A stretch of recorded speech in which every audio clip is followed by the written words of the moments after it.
Welcome to Talk Purpose and Truth, shifting you into higher consciousness. A show that elevates, uplifts, and encourages listeners to grow, heal, awaken, and evolve. Eden and Kim include bold topics, interviews with inspiring guests, experts, and celebrities, intuitive readings, channeled messages, mental health awareness, and hot topics to expand your awareness. Tune in for unprecedented truth, authenticity, on-purpose discussions, and magical moments. Kids and husband, like with your traveling and everything, how do you manage? Well, sometimes I don't. And just to be very honest, I've actually reached out to someone who is a personal trainer. I used to work with her ages ago, and we're going to try to do something and create a self-care and wellness program because I need it. And I need the help to get things on track sometimes. I am busier now than I've ever been in my entire life.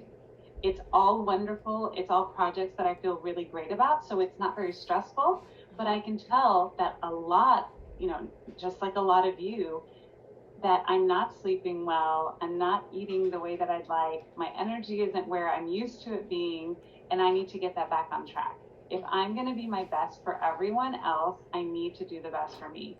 So I'm actually working on that right now. That has not been announced, but you will hear it first here. It's going to be the Dr. Viviana method for self-care, and it will be something that you can follow along live with me and get some tidbits as you go. And then it can be a program that you do on your own. Oh, that's so cool. Yeah, and exciting. And thank you for sharing that for the first time on our Exclusive. show. That's right. Yeah. Exclusive. Wow. Okay. So we have some questions from audience or from our listeners. And okay, so I'm going to ask you, I think we have like one or two here. This is from someone. Oh, we have two. This is from Caitlin from New Jersey. And she wants to know, how can I have chemistry with someone at first sight? So I think being curious about who they are first and foremost, and not allowing any prejudgments based off of looks or anything that's reminiscent of somebody from your past is a really great way to stay open and receptive to experiencing a connection with someone at first sight. The other thing is reminding yourself that you're both in the same boat. You're both meeting each other for the first time, typically, and it's so important to kind of be empathetic to that and not expect perfection at first sight. That's good. Yeah, I mean, I feel like my husband and I, it was basically like we met when I was a lot younger, and we were at a bar, and he came and asked me to dance, and at first I said no because I had just had a breakup and I was like just anti-men. But then I looked at him and we danced, and right after our first date, I told my mom he's the guy I'm going to marry, and we got married. So not right then, but I feel like it was close to first sight. Yes, it was definitely something special at first sight. Yeah. So I think it is possible. Like, I forget that it is, like, we were already like, oh, I love you after 2 weeks. And I'm like thinking for my own daughters, like, okay, I think I would freak out at that, but it is possible, you know? Yeah, I actually met my husband. We were each other's first love, first kiss. I was in 6th grade and he was in 7th grade. We did not stay together that whole time. We're not one of those couples, but we did kind of come back to each other, and everything went pretty quickly. We got married. We eloped after 6 months, pregnant after 3 months of marriage, and we've been together. We just celebrated this past week our 15th wedding anniversary. Oh, that's so cute. Oh, that's like good. Movie stories. Yeah. I also believe in a connection at first sight. I do. I mean, I remember we locked eyes for the first time, and it was like, oh, okay, so that happened. And yeah, well, I think it does take a lot of work to keep that going. Yes. Mm-hmm. And then do you know or believe in like twin flames and soulmates? You know what that is?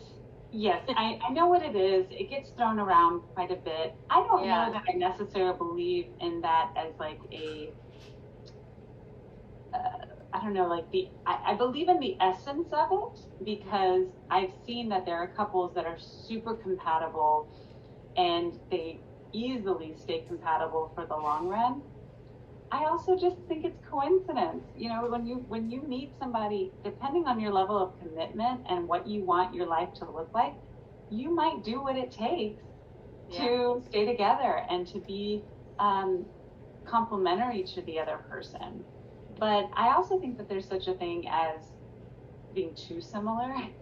And I think that can be a problem. I see that a lot with my clients that are just way too similar and they can't stand each other. And then, yes, opposites can attract, but they can also drive you nuts as well. And if people are way not aligned, and it becomes a part of their daily living, it can be a real issue as well. So I don't know that there's like a perfect puzzle piece that goes with someone else. I think we're always kind of recarving and changing, especially when you're together for a really long time. Yeah. Mm-hmm. Yeah, adapting, communicating, all of that. Yeah. The other question, do you want to ask something else?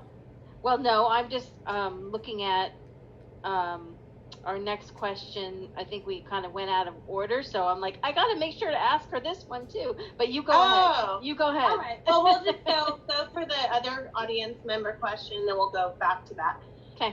Tim, because I think that from a guy's perspective, this is nice that we got a guy asking. Tim in Florida is asking, why do women I date always think I'm too nice? I am not sure how to approach someone any other way. Thank you for listening to Talk Purpose and Truth podcast. Find out more at talkpurposeandtruth.com. And follow us at Talk Purpose Truth on Instagram and Facebook.